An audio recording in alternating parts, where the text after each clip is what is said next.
We're working to connect a region of over 600 cultural bridges between our lands.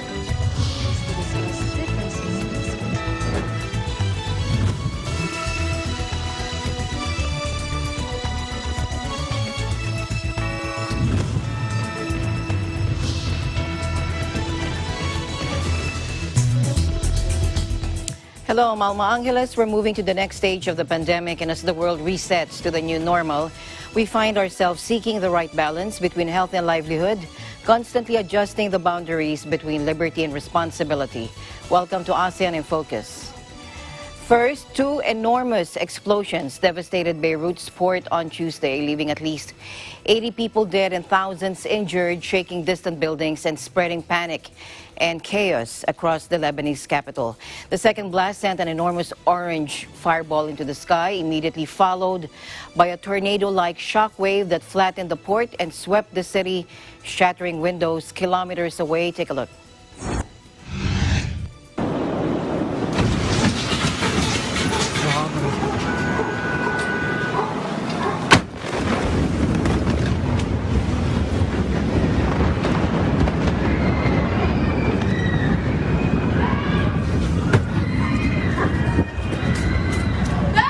I'm good, I'm good. What is it?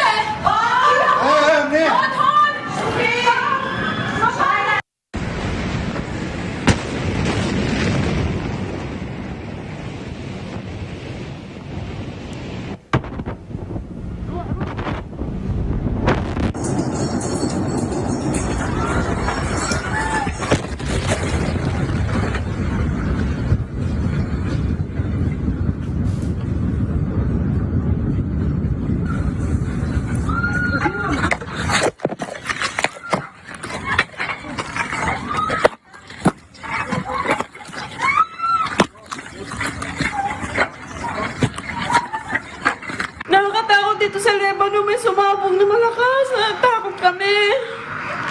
Grabe. Ibabahagi ko lang po ang aking nararamdaman nung nangyaring sumabog kanina, pasabog dito sa Lebanon. Kung nakaupo ako dito sa biglang umangat yung inupuan ko, tapos yung rep na mula doon sa umurong dito, tapos nabasag yung salamin doon, tapos itong bubong dito, lahat ng dito, biglang nagsara yung pinto. Tumakbo ako, hindi ko alam, hindi mabukas yung pinto agad-agad. Tumakbo ako, naghanap ako kung saan ako sisilong. Gusto kong sumilong dun sa ilalim ng lamesa. Pagtingin ko dito, bumagsak na lahat ng dito.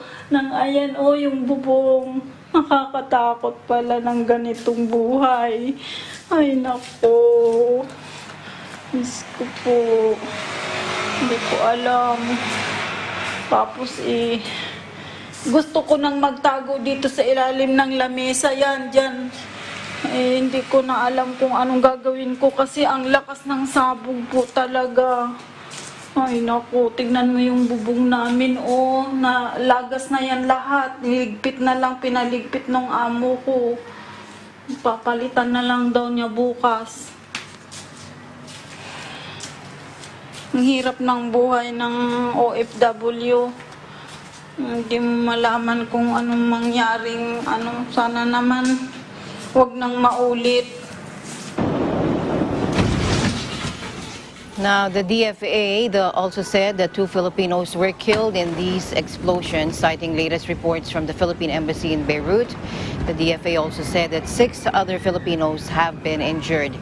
Lebanese President Michel Aoun said 2,750 tons of ammonium nitrate had been stored unsafely in a warehouse for 6 years.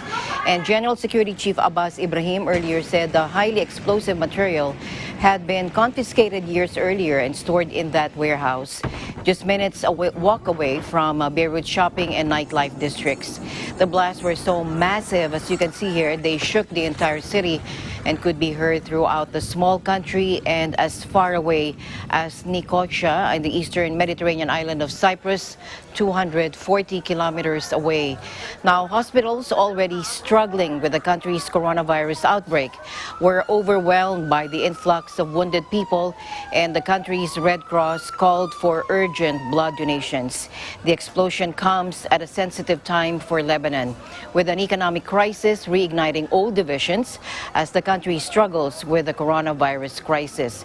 The explosions hit a country already reeling from its worst economic crisis in decades, which has left nearly half of the population in poverty, as well as from the coronavirus pandemic. Lebanon's economy has collapsed in recent months, with the local currency plummeting, businesses closing en masse, and poverty soaring at the same alarming rate as unemployment. Charity Save the Children said, quote, "The incident could not have occurred at a worse time."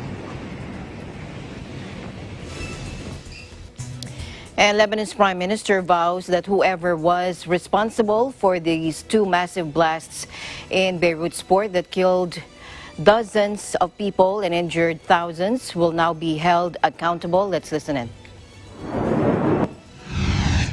لن يمر من دون حساب. سيدفع المسؤولون عن هذه الكارثة الثمن. هذا وعد للشهداء وللجرحى. هذا التزام وطني.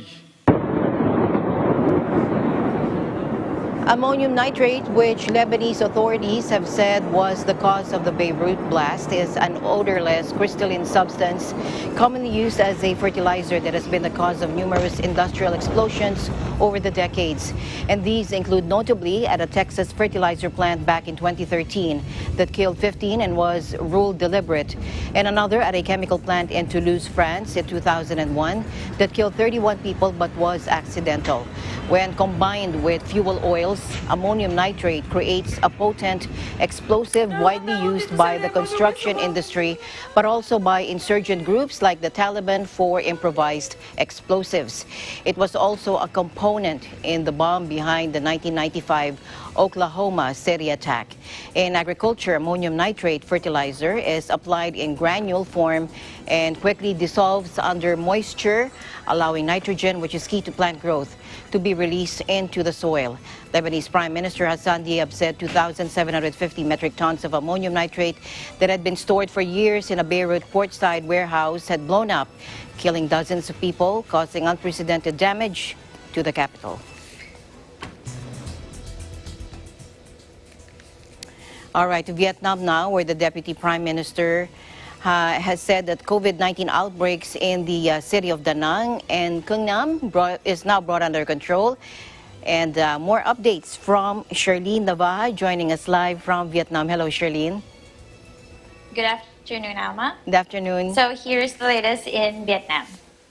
So according to the head of National Steering Committee for COVID-19 Prevention and Control, Vu Duc Dam, the new COVID-19 outbreaks in Da Nang City and Quang Nam have been brought under control, but the number of infection cases will continue to rise. The number of deaths related to the disease will also increase in the coming days. These are patients in critical conditions requiring dialysis and emergency resuscitation. Speaking at a meeting of the committee on Tuesday, Chan Duc Phu, former director of the Preventive Medicine Department, said, based on the sample testing of infected cases and through investigations, the number of cases in the community was not high. 6 cases have so far been detected, and there have been no cases of infection from these patients. All cases were linked to the 3 hospitals in Da Nang. Sample testing in Hanoi, Ho Chi Minh City, and some major medical facilities showed that no COVID-19 infection cases have gone undetected in the community, except for cases related to Da Nang. Thus, there was no evidence to suggest the pandemic was spreading in the community. So Nguyen Thanh Long, Acting Minister of Health, said based on consultation with a group of scientists and experts and through epidemiological investigation, the ministry said that the outbreak started from early July. So to be exact, around July 8 to 12. The outbreak was concentrated on 3 hospitals which have been put under lockdown. Data collected from the COVID-19 cases further confirmed this. In particular, he said it could be confirmed that this was a new source of virus at as it had mutated, resulting in high cross-infection. He added that the ministry would direct and support Quang province like it did to Dana. The ministry would send more health workers to the region and increase the tracking of infection cases in the community to promptly quarantine, localize, and control the disease. So regarding COVID-19 prevention and control work across the country, the steering committee and experts emphasized that with nearly 100 million people and a 4,000-kilometer long border, there always existed the risk of an outbreak in the community. So therefore, a new normal state must be established for each citizen, family, organization, and the whole society. According to the committee, the country still has to engage in production, do business, entertain, and do necessary things in life. But it is a must to adapt to new conditions and new ways to ensure safety and pandemic prevention and combat. It was necessary to detect infection cases quickly and promptly isolate them. Health facilities must be available at all times because primary indications are detected at these facilities. So addressing the meeting, Deputy Prime Minister Vudok Dam requested that all-out efforts must be paid to stamp out the outbreak. He said to Chingfu.vn that this war against the COVID-19 pandemic is still going on as long as there are no vaccines or special medicine for treatment. He added that they have won every battle, every campaign, but not the whole war. So today, Alma, there have been 672 confirmed cases here in Vietnam, 378 recoveries, and 8 deaths. And in a different news, the Ministry of Construction has announced a national action plan on green growth in 2020 to 2030, focusing on reducing greenhouse gas or GHG emissions and implementing the Paris Agreement. So according to the Deputy Minister Nguyen Chuong Van, the goal of the plan is to reduce greenhouse gas emissions in construction materials and production, and develop construction works, urban areas, and technical infrastructure for new urban areas that suit the government's commitment for achieving green growth. The plan also aims to complete institutions and policies to support and encourage businesses to improve technology, enhance production management, and construction capacity to reduce emissions and improve the management capacity of the Ministry of Construction on reducing GHG emissions. To accomplish the targets, the ministry has set out 4 main tasks. So including these are to mitigate GHG emissions, adapting to climate change, preparing resources, and establishing transparent and public system of measurement, reporting, and evaluation. So the ministry will conduct a periodic inventory of greenhouse gas for 2018 and 2020 to produce construction materials, solid waste, construction works, and urban areas. It will also study and propose a collaborative mechanism for GHG emission for a reduction for construction industry, and develop mitigation actions in line with national conditions for the production of building materials and construction works, especially the cement. To adapt to climate change, the ministry will complete technical standards for infrastructure, public and civil works, combat flooding for coastal areas, build urban infrastructure that can cope with the potential impacts of climate change and sea level rises, upgrade and build new water supply and drainage facilities in big cities. So on resource preparation, the ministry will propose mechanisms and policies to encourage research and pilot application of potential technologies to cope with climate change and suit Vietnam's condition.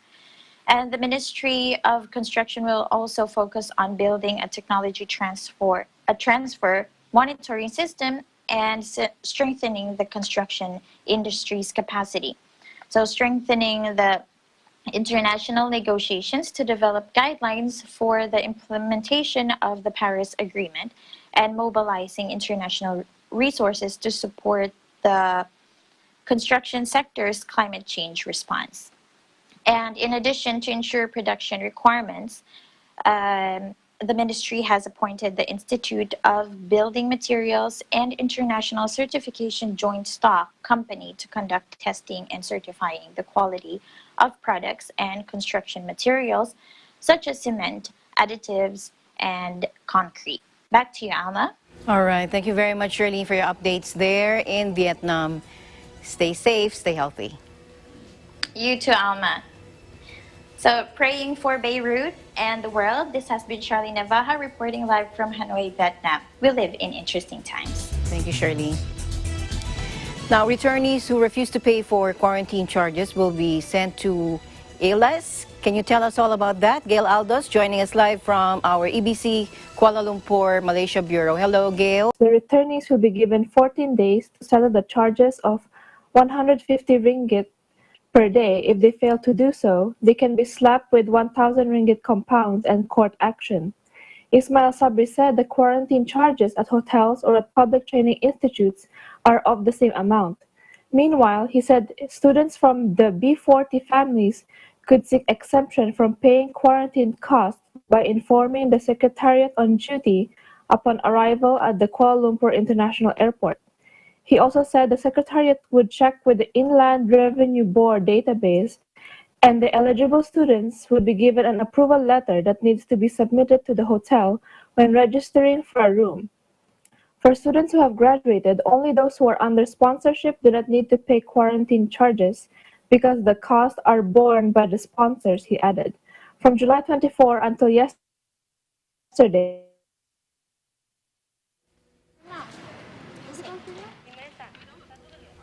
Yes, Gail. Okay, we seem to have lost Gail there. Okay, we'll try and get back with Gail Aldos as soon as we get a better connection. Let's first go to Sri Lanka, where the country will provide tax-free salaries to executives of those who belong to a billion-dollar property project from China. Joining us live from our Sri Lanka Bureau is Vanessa Viloria. Hello, Vanessa.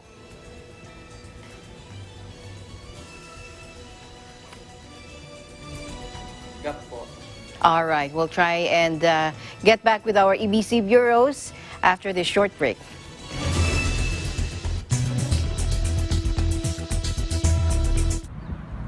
Ein sonniger Tag heute hier in Berlin vor dem Bundestag.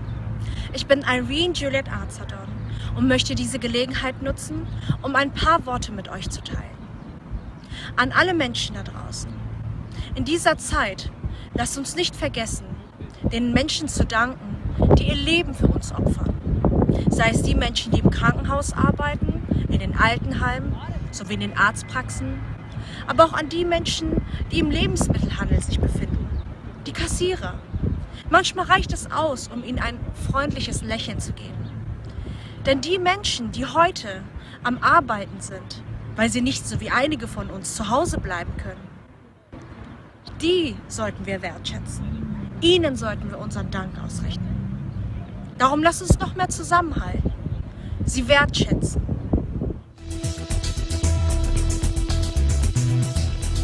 All right, let's get back with our EBC Malaysia Bureau, where Gail Aldos will join us live. Hello, Gail. Are you there? Hello, Alma. Hello.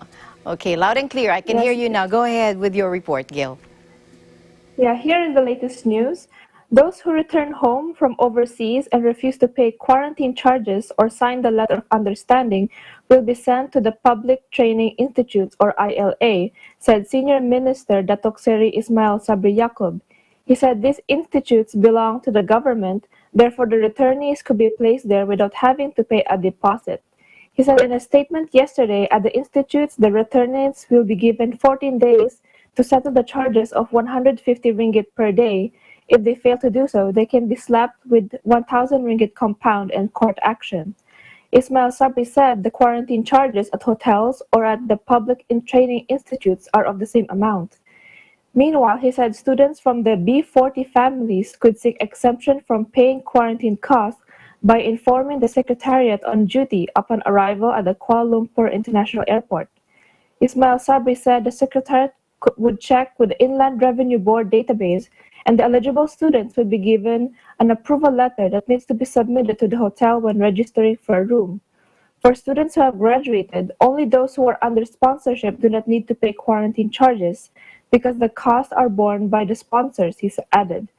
From July 24 until yesterday, a total of 5,281 people arrived at the country's entry points and were sent to 21 hotels and 5 institutes in Kuala Lumpur, Negeri Sembilan, Penang, Kelantan, Sarawak, Selangor, Perak, and Johor. He explained that of the total, 13 people have been sent to hospitals for treatment. Ismail Sabri said the returnees had returned from 28 countries. He also said police carried out 2,078 monitoring visits 2 days ago to check on individuals under home quarantine and took cumulative action against 80 individuals for flouting the standard operating procedures.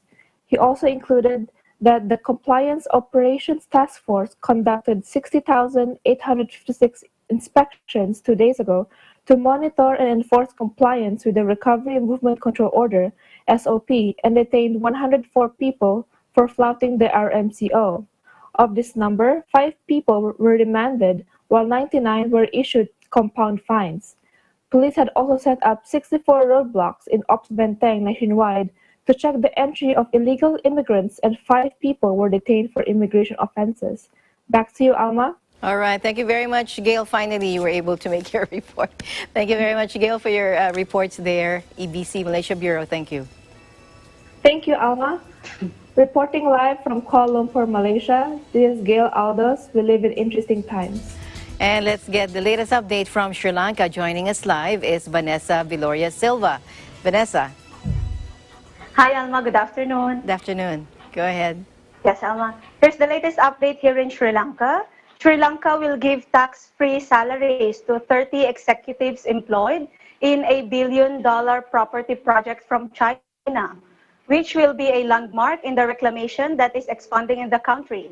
The Gazette had been published under Sri Lanka Strategic Development Projects Law. However, the reason for the decision taken by the government remains unclear, according to the report.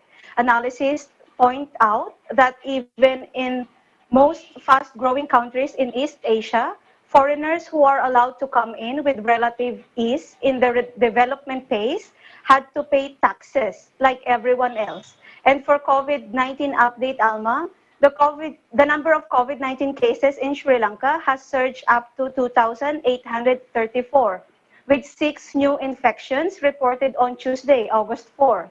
Nevertheless, the number of patients under medical care has been reduced up to 299. Back to you, Alma. All right. Thank you very much, Vanessa, for your updates there in Sri Lanka. Thank you so much, Alma. Reporting live from Sri Lanka, this is Vanessa Viloria Silva, and we live in interesting times.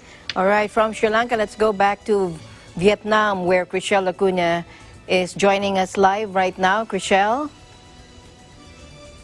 Hi, Alma. Good afternoon to you. Good afternoon. Go ahead, Chriselle. Yes, let's hear the latest from Ho Chi Minh City. Saigon to fine maskless people in public from August 5.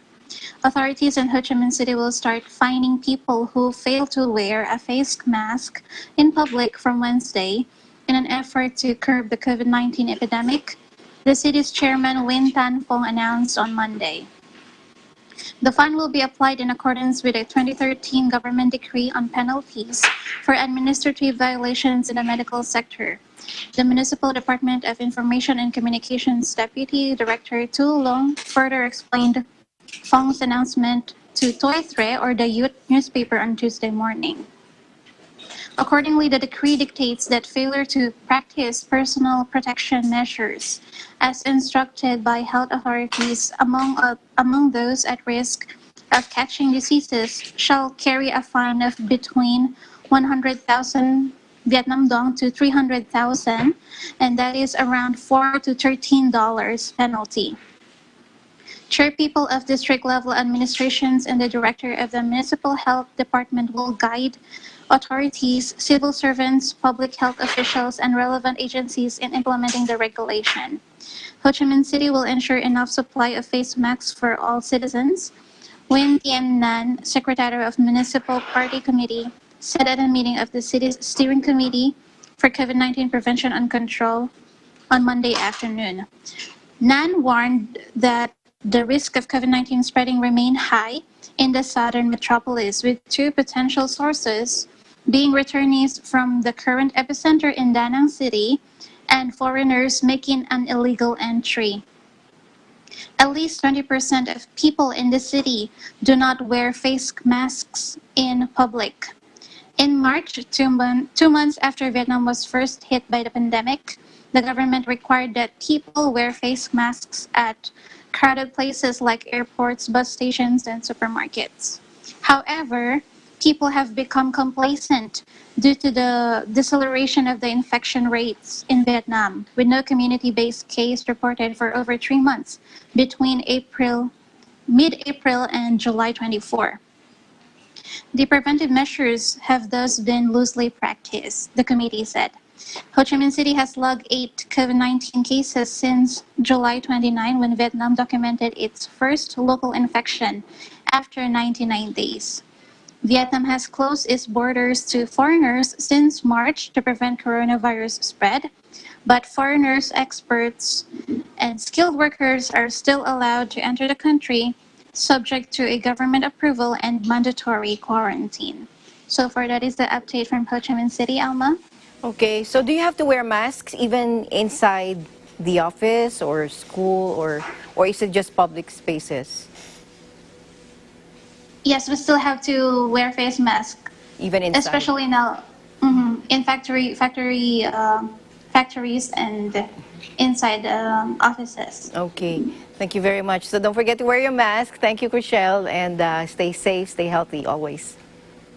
Thank you so much, Alma. From EBC Vietnam Bureau, this is Chriselle Yacuna. We live in interesting times. Okay, let's now go to Laos, where Marian Lial is joining us live. And what are your updates from Laos, Marian? Sabagi Alma, and to all the viewers around the world. Here are the latest updates here in Laos, People's Democratic Republic. The government of Laos released an update on COVID-19 prevention measures last 30 July, extending current measures and instituting a ban on international charter flights. COVID-19 prevention measures in place since July will continue until 31 August, including the closure of entertainment venues such as karaoke bars, nightclubs, and internet cafes. The issuance of tourist visas for foreign visitors remains suspended. However, in an additional step, the government of Laos has announced it will suspend charter flights. Vice Chairman of the National Task Force Committee for COVID-19 Prevention and Control, Associate Professor Dr. Bunkong Sihabong, stated in a press conference that the suspension of charter flights will be in place until the end of August, after which measures will be reviewed. The local transmission has not been detected within Laos for some time. Imported cases of COVID-19 remain a significant concern. A 32-year-old Korean national traveling from Japan was confirmed as the 20th case of COVID-19 in Laos after the country enjoyed more than 100 days without any new cases. Meanwhile, 34 Chinese nationals were deported from Laos last week after being found to have entered the country illegally. Dr. Sihabong also mentioned that if clusters of locally transmitted infections occur in 2 or more provinces, lockdown measures will be immediately reimposed. It is unclear how the ban on international charter flights will affect evacuation flights for foreigners wishing to return home, such as those arranged by embassies and consulates to the Lao PDR. Back to you, Alma. All right, thank you very much, Marianne, from our EBC Cambodia Bureau. Thank you again, Alma, for having me. Oh, from our Laos Bureau, sorry. It's okay. Yes, thank you. Thank you again, Alma, for having me reporting from Laos. This is Marian Liao. We live in interesting times. Thank you, Marianne. Okay, Marianne from our EBC Laos Bureau. From Laos, we now go to Cambodia, where Meldy Mahinay joins us live. Hello, Meldy. Hello, Alma. Good afternoon. Can you hear me? Yes, I can hear you loud and clear. Go ahead. Okay, here's the latest update. Cambodia's effort to contain the COVID-19 pandemic appears to be under control, with the cases still being detected, but in a single-digit number. Today, the Ministry of Health reported another 2 cases of COVID-19 positive returned to Cambodia from Pakistan, via Malaysia on last month. And the second is a 42-year-old Kazakhstan female who entered Cambodia on August 3 via Seoul, South Korea. Cambodia banned temporarily flights from Malaysia and Indonesia when double-digit infections were detected in July. The ban took effect on August 1, and it's not yet known when the ban will be lifted, although entry requirements into Cambodia have been eased considerably. Indonesia is also another country on the flight ban list. There are few airlines serving Cambodia at the moment, and most international passengers are depending on Korea as a transit point to enter Cambodia due to transit being banned in almost all other destinations from where flights to Cambodia still continue to be mounted. The ministry also reported that while positive cases increased, so too did the numbers of recoveries, with another 2 recoveries are being tested negative twice. One is a 60-year-old Cambodian female. The other is a U.S. female who was receiving treatment in the U.S. Embassy compound. The 2 recoveries brings the total recovered to 202. Meanwhile, Alma, the Cambodian government has reduced the cash deposit for COVID-19 service charges from foreign travelers from $3,000 to $2,000 US dollars. The statement said foreign travelers are required to deposit $2,000 by cash or credit card upon their arrival at international airports in Cambodia, which will be used to cover hotel accommodation costs while waiting for COVID test result, medical examination, local transportation costs from the airport to a reserved hotel, and expenses during quarantine period in case that any fellow travelers are tested positive for COVID-19. Before coming to Cambodia, foreign travelers must have a 72 hours COVID-19 pre-health certificate and must purchase a local health insurance package for COVID-19 treatment with a cost of $90 US dollars, and that is valid for 20 days. The remainder of the deposit will be returned if the passenger and the rest of the people on their flights have been negative test results. Even so, they must self-quarantine for 14 days after arrival in their chosen accommodation, and they will undergo second COVID-19 swab test on the 13th day. If any one of the passengers is tested positive for the virus, the rest of the passengers in the same flight will be quarantined for 14 days, and each of them will be required to pay for tests, a hotel or quarantine facility, meals, and doctors, and all of those costs will be automatically deducted from the deposit. According to the statement, Cambodia also eased entry restrictions for sponsored business-linked travelers during the COVID-19 period. The business-linked travelers are defined as foreign investors, business persons, company staffs, experts, skilled workers, technicians, and their family members, it said. The statement added that the sponsored business-linked travelers are not required to pay the cash deposit, but they must have a validation certificate on payment guarantee, 72 hours COVID-19 free health certificate, and a letter confirming an online hotel booking. To receive the validation certificate on payment guarantee, the business-linked travelers must be sponsored by a chief executive officer or a major shareholder of the company that the foreign travelers are currently working for. Back to you, Alma. All right, thank you very much, Meldy, for all that information. So $2,000, you have to make an advance payment of $2,000 to for advance entry. Yeah, that covers to enter in lodging. Cambodia. Yes, insurance. Did you say as well? Wow. Yes. Very Locally, insurance costs $90 US dollars. Okay, and then the for $2,000. 20 days only. What about the $2,000? That would be for the hotel and hotel accommodation and food and the other expenses. Quarantine transferred expenses. car by Yeah. Yes. Expensive now, no? All right, thank you Yeah, very very much. expensive. Thank you, Meldy, for your time. Thank you, and you stay safe, stay healthy. Looking forward for more updates there in Cambodia. Thank you very much for joining us. Thank you, Alma. Stay safe also. And this is Meldy Mahinay from Chong Chau, Cambodia. We live in interesting times. Okay, let's go back to Vietnam, where Ralph Wandolph Empire has more updates from over there. Tightened control at border gates and international airports to prevent illegal immigration, plus more. Here's Ralph Wandolph Empire. One then sold. Police in central Vietnam detained a local woman on Monday for tricking and selling two others to Chinese men in 2016. Got Thi Oan, 32 years old, a resident in Khe Sanh district of Nghệ An province, is under investigation for human trafficking. According to investigators, Oan was tricked and sold to China, where she was forced to marry a Chinese man in 2013. 3 years later, she returned to Vietnam and applied the same method to deceive women without jobs or a stable income in Khe Sanh, promising them a better future in China. Two victims, aged 30 and 36, eventually allowed one to take them to the neighboring country.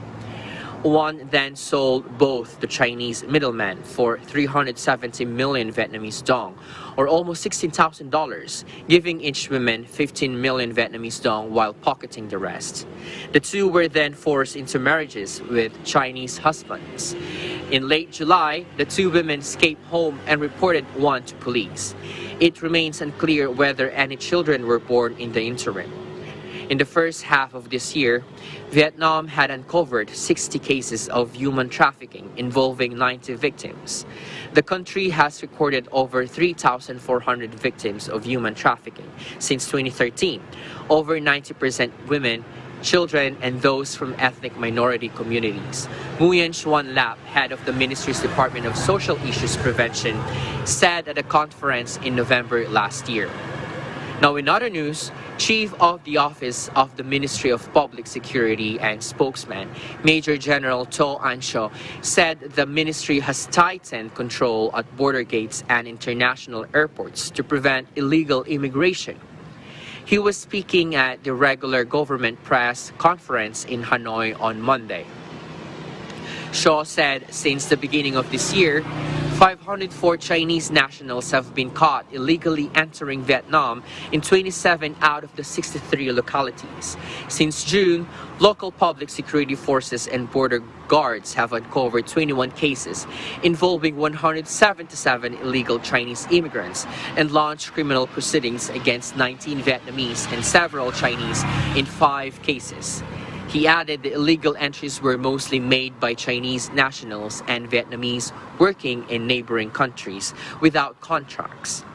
Due to natural disasters and the pandemic in China, some entered Vietnam to seek jobs. Many went to visit Vietnam, while a number of others sought to go to Cambodia to gamble now that the country has reopened its casinos.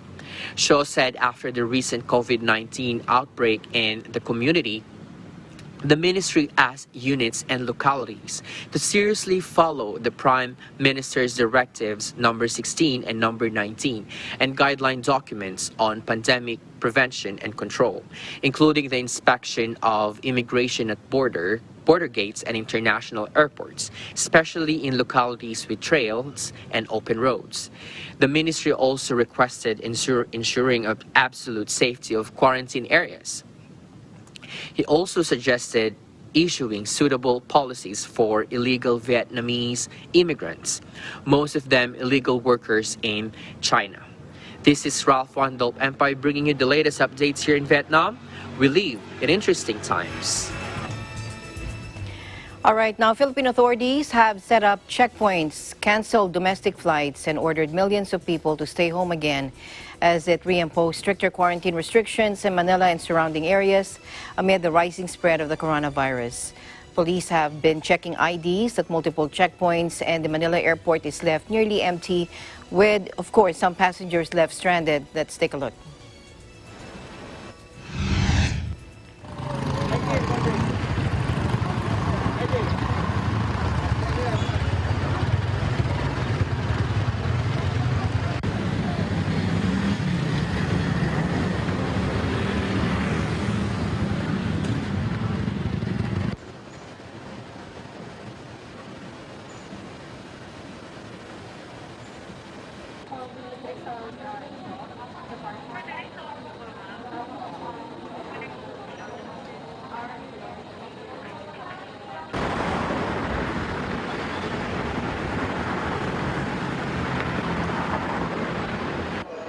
Wala naman kaming mauuwian dito.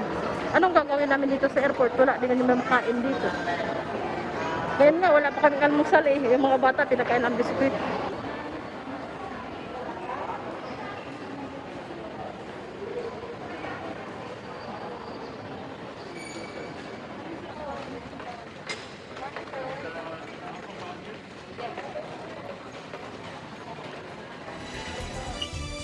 Meanwhile, Malacanang downplayed anew the record-high single-day increase of 6,352 new coronavirus disease cases in the country, which drove the total to 112,593 cases on Tuesday, citing a report from Japan's Nikkei Asia, which examined data from Johns Hopkins University. Presidential spokesperson Harry Roque said that about 70% of the globe has reported growing cases since the start of April. And the secretary explained that it was only understandable that cases continue to increase because of the country's increased testing capacity, now at 32,000 tests per day. Let's listen in. Well, alam niyo po, ngayon lang tayo umabot. Ngayon po, ang ating actual testing na ginagawa, hindi po ako nagkakamali, ay nasa 30,000 plus na. So, na-meet na po natin yung ating target na magkaroon ng 30,000 actual tests being conducted. No? So, dati po, hindi ganyan kadami talaga ating actual testing na ginagawa. Tayo po ay nag-ECQ, nag-shift to MECQ, kakaunti pa lang po ang ating testing capacity. Pero ngayon po, dahil mataas na, mas magiging epektibo po tayo. Kaya wag din po kayo magtaka kung lalong tumaas ang numero ng mga positives, kasi ibig sabihin lang yan, gumagana yung ating strategiya na mas maraming testing para mas marami tayong ma-isolate na hindi na dapat kumalat ang sakit, at mas malaki yung tracing na gagawin natin. At dahil ang tracing na sa model ni Mayor Magalong, lahat yung 30 to 37 na close contacts ay dapat isubject din to PCR testing, mas marami talaga yung actual testing na gagawin natin. Hindi po tayo titigil ngayon sa 30,000. Kung kakayanin po natin mas tumaas pa sa ating target, gagawin po natin yan. At kaya nga po nagpapilot tayo ngayon ng pooled testing para sa PCR testing. Despite it being the fifth time the past week that the Philippines broke its record for the single-day increase in cases, Secretary Roque said it's more important to take note of the country's low mortality rate at 1.88% as of Tuesday. He also pointed out that asymptomatic and mild cases which are being brought to isolation centers make up 98.5%.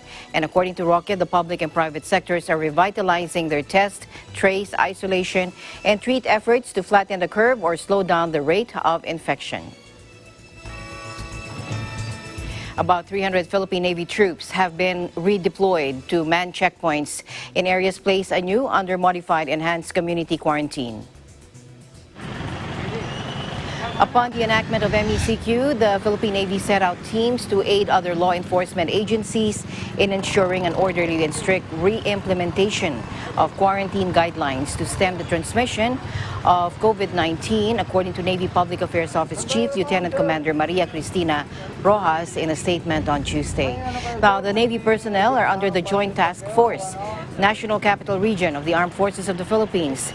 And even with the implementation of the general community quarantine last June, the Navy continued its regular patrol of all sea entry points and deployment of troops to man airports, swabbing facilities, and other quarantine-controlled areas. Meanwhile, the Philippine Navy's first missile frigate, the BRP Jose Rizal, has made a stopover Naval Base Guam Sunday on its way to join the RIM of the Pacific 2020 or RIMPAC 2020, which will be held off Honolulu, Hawaii from August 17 to the 31st. The said layover was intended for refueling, reprovisioning, and other health and biosafety protocols in order to check the well-being of the approximately 120 sailors and aviators amid the ongoing COVID-19 global pandemic. This serves also as the ship's preparation on the upcoming naval exercise, according to Philippine Navy Public Affairs Office Chief Lieutenant Commander Maria Cristina Rojas. The vessel left Subic Bay, Zambales for the biennial maritime exercises last July 29. Captain Jerry Garrido, Task Force 80.5 Commander, and BRP Jose Rizal Commander said, quote, "This journey will be a first for our newest frigate as she joins the world's premier joint and combined maritime training exercise. I hope that my contingent would leverage its world-class training facilities and will gladly impart it to our Navy back home, according to said Navy officials. Said RIMPAC 2020 is a great avenue to train participating commanders, staff, and forces in planning and execution of combined naval operations. It will also give a unique training opportunity for the participating nations to enhance their proficiency to integrate into an international force and improve readiness to contribute to a wide range of potential coalition operations." To other news now, Myanmar State Councilor Aung San Suu Kyi submitted her application to run as a candidate in the upcoming 2020 general election in Yangon. Now, Myanmar will hold its next general election on November 8. The Nobel laureate ushered her National League for Democracy, or NLD, to a landslide victory back in 2015 polls after 5 decades of military rule. A political prisoner once hailed as a moral icon by Western governments, Suu Kyi's image has been tarnished by a brutal military crackdown in Myanmar's west that forced around 750,000 stateless Rohingya Muslims to flee into neighboring Bangladesh. She personally appeared at an international tribunal in The Hague to defend the army against allegations of rape, arson, and mass killing in the campaign, which rights groups have said was tantamount to genocide. Her promises of a soaring economy after her party's election have largely failed to materialize, while some ethnic minority groups say their concerns have gone unheard by her government. But Mother Sue, as she is referred to by much of the country's public, remains a widely loved figure within Myanmar. The state-run Philippine National Oil Company Exploration Corp, or PNOCEC, along with the Department of Energy, or DOE, and the University of the Philippines, will conduct an extensive study to make the country's 16 sedimentary basins marketable for oil and gas exploration, according to its President and Chief Executive Officer, Rosano Brigues. Now, during the Energy Independence Crucial to National Security virtual Kapihan na Samahang Plaridel on Tuesday, Brigues said a geophysical and geological study on these 16 sedimentary basins aims to attract new investments to boost exploration in the development of hydrocarbon resources. Take a look. This area, production of at least 2 underground mines, a total of 500 metric tons of coal starting 2025, and our underground mine operations to remain as the country's largest. And we have proven reserves of 25 million metric tons of coal in Isabela, and we hope to develop a coal mine, power plant from that. And we hope to be successful in new petroleum and coal areas. One challenge we have really is about the resolution of the maritime disputes in the West Philippine Sea. We hope to have a resumption of petroleum operations in 58, 59, and 75. These are all in the West Philippine Sea, west of Palawan. We hope to boost exploration and development of hydrocarbon resources in this vast area. If you could see in our readings in energy explorations, this area aligned from Malaysia to Brunei to Sabah going to Palawan. An analogy would be, if you can see a drizzle in a sort of activities in Palawan, it would be a downpour to the rest of the areas in the southwest portion going down south. So we hope to really boost exploration and development of hydrocarbon resources in this vast area. And we hope, again, to have new investments expected to come by making our areas really attractive to new investments. And that's really having a G&G, geophysical and geologic study on our 16 sedimentary basins.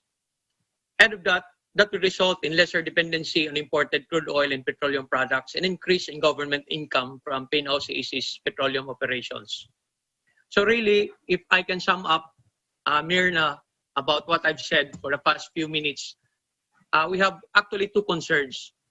The two concerns we have is really, the first one is that we seem that our reserves is not really that much compared to Indonesia, Malaysia, Vietnam, Thailand. But it's really a function of us not having really the proper study and extensive study of our sedimentary basins to have that really attractive to foreign investors. And because they are doing business decision, and they have to have returns, fair returns of their investment. That's why we wanted really to have this study in the sedimentary basins of what, and we have started this already with the Department of Energy and with the University of the Philippines College of Engineering, already in the works, and we will finalize this out so that we will have really to make the 16 sedimentary basins marketable to all local and foreign investors. And the second one, of which we have not much control, we hope that we will have a better situation in the West Philippine Sea so that we can continue with exploration, because according to the maps that we have, and we can access that through open source in the internet, that line that goes from northeast to southwest, from Palawan to all the way to Malaysia, Brunei, Sabah, and Malaysia, that line really has so many dots at the lower portion of the Philippines and not much in Palawan. Just an analogy, just an example. If we drilled 42 wells in 44 years, Malaysia has drilled 163 wells in 12 years.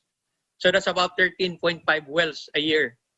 Ours is less than one, or about one annually. So really, for us, I think we really need to at least copy the best practices of Indonesia and Malaysia, which is to continue on with studying of our sedimentary basins, and of course to open us up to foreign investors. All right, and that is the latest news in the Southeast Asian nations. Stay updated about the ASEAN region and beyond. I'm Alma Angeles. We live in interesting times.